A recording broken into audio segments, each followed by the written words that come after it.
polisi dari Satres Narkoba Polres Metro Jakarta Barat menggerebek rumah di kawasan permukiman padat penduduk di Cengkareng, Jakarta Barat yang dijadikan tempat budidaya tanaman ganja.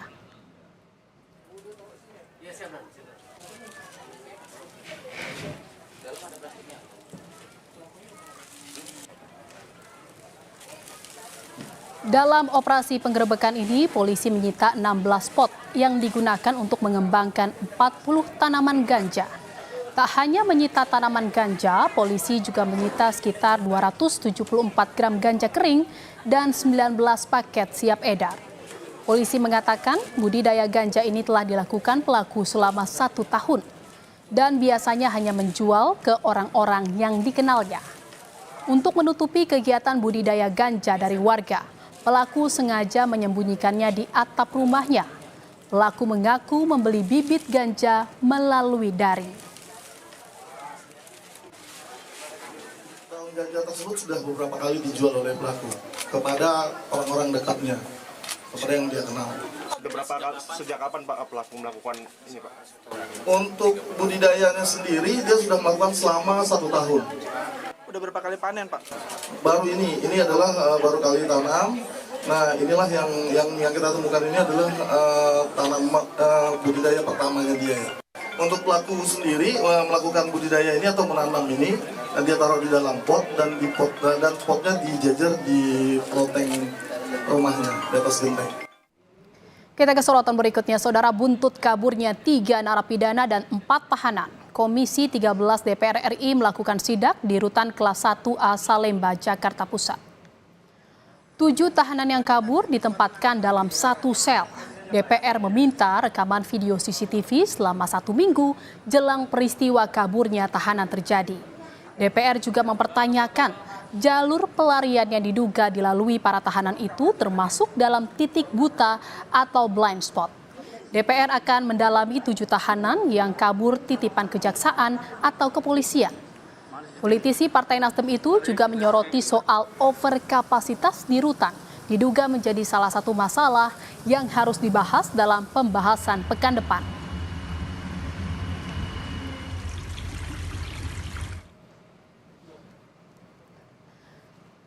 Murtala Ilyas merupakan salah satu dari 7 tahanan rutan Salemba yang kabur. Murtala merupakan bos pengedar sabu jaringan Aceh yang ditangkap Polres Metro Jakarta Barat dengan total barang bukti 110 kg sabu pada Maret 2024 dari 2 lokasi. Residivis kasus narkotika itu mengendalikan peredaran sabu dengan rute Malaysia, Aceh, Medan, Jakarta. Murtala ditangkap setelah polisi menggeledah gudang penyimpanan sabu di kota Medan, Sumatera Utara. Dari gudang penyimpanan yang juga rumah Murtala itu, polisi menyita 6 box kontainer plastik berisi 100 paket sabu seberat 100 kg, sehingga total 110 kg sabu berhasil disita. Nanti ada arahan dari Pak Ketua. Ini sangat-sangat secret, sensitif. Mohon maaf, sangat sensitif. Ya. Teman-teman sampai di sini. Setidaknya ada 2 kejanggalan di balik kaburnya 7 penghuni rutan Salemba di Jakarta Pusat berdasarkan sidang anggota Dewan. Pertama, 3 narapidana dan 4 tahanan digabungkan dalam 1 sel. Keanehan lain, CCTV di bagian belakang rutan mati dan lokasi tempat kabur ke-7 orang berada di titik buta alias blind spot. Loncat itu, terus di sana blank spot. Nah, tadi kita juga sempat masuk ke dalam, ternyata sudah diperbaiki itu setelah di BAP oleh polisi. Dan dengan BNN juga. Tentu habis ini kami juga akan berkoordinasi dengan polisi dan BNN dengan membentuk panja pemasyarakatan. Kecurigaan juga datang dari Wakil Ketua Komisi 13 DPR. Dia curiga ada kong kali kong antara pihak lain dari dalam dan luar rutan.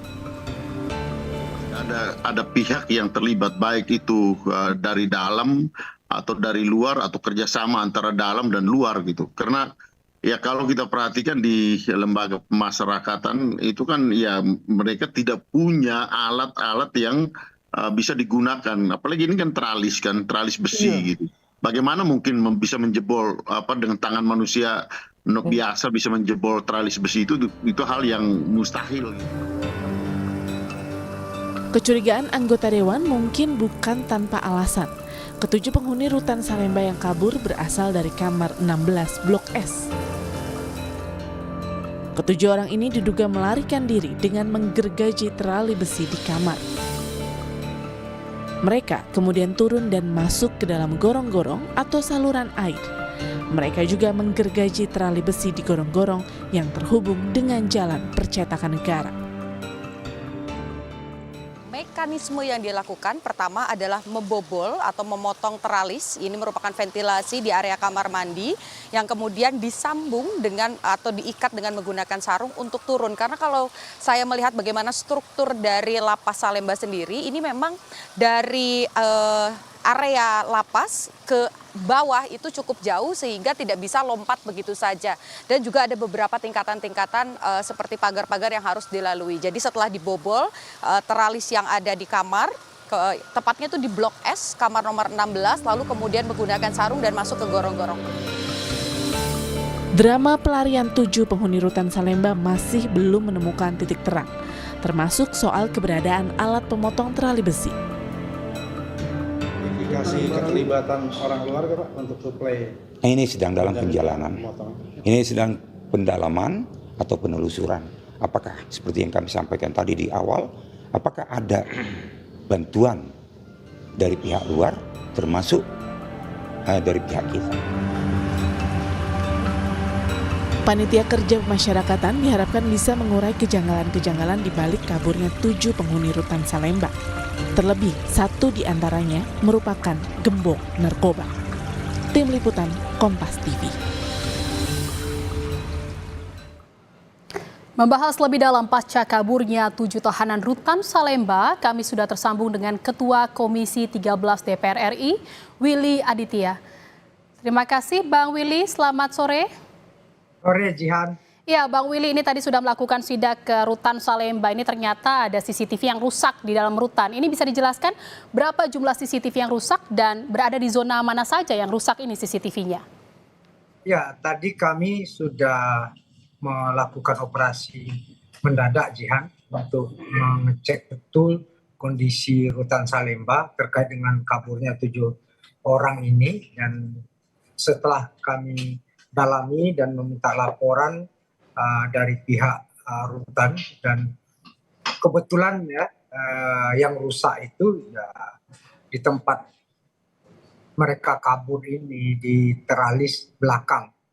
Kalau yang di lorong itu bisa dipantau, tapi di lorong ya cuma ini yang kelihatan di layar ini itu lorongnya itu masih on di atas dan di bawah, sementara yang di belakang yang sama sekali off. Nah, untuk itu kami meminta jejak digitalnya sejak kapan ini off. Jadi kami minta semua rekaman dari CCTV, kapan mulai ini rusak dan sejak kenapa ini tidak diperbaiki. Nah, SOP-nya sedang kami dalami. Ada 2 hal yang pengen kami dalami nanti di dalam panja. Yang pertama adalah proses pengecekan sel sendiri secara berkala. Yang kedua, proses pengecekan untuk CCTV. Kenapa dan sejak kapan ini off. Dan yang ketiga, petugas.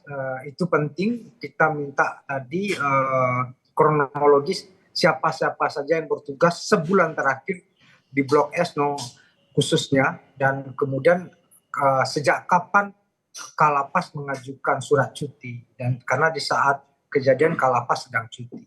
Begitu, Jihan. Ya, jadi memang ada 2 yang disoroti, yaitu ada rusaknya CCTV dan ada cutinya Kalapas di saat kejadian 7 tahanan kabur ini. Tapi kita bahas CCTV dulu, Bang Willy. Ini kan tadi dikatakan bahwa memang yang rusak adalah di sisi saat titik pelarian 7 tahanan ini.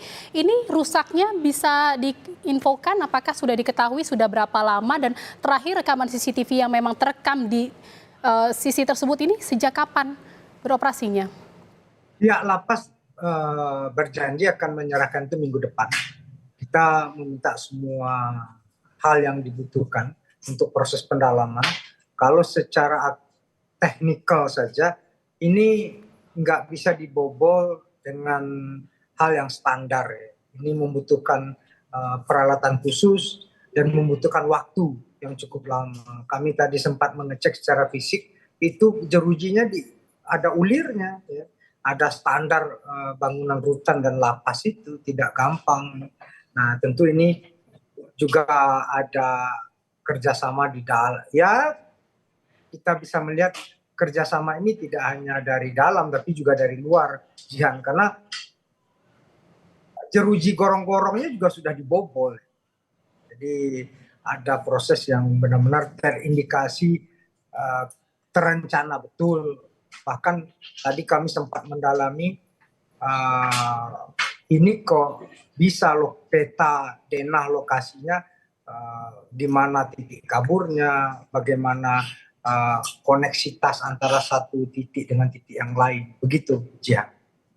Ini ada kerjasama di dalam dan di luar. Kalau kata Bang Willy, ini maksudnya dari luar ini ada kerjasama seperti apa dengan orang-orang yang mana, dan juga di dalam ini kerjasamanya seperti apa? Mungkin Bang Willy bisa dijelaskan terlebih dahulu.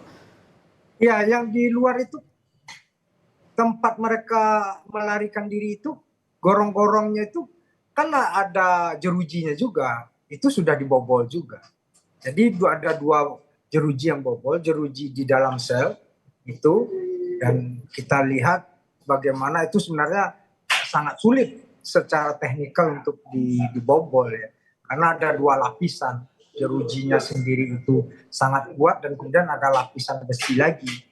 Yang kedua, ini jeruji ini yang digambar sekarang itu sudah bobol sebelumnya.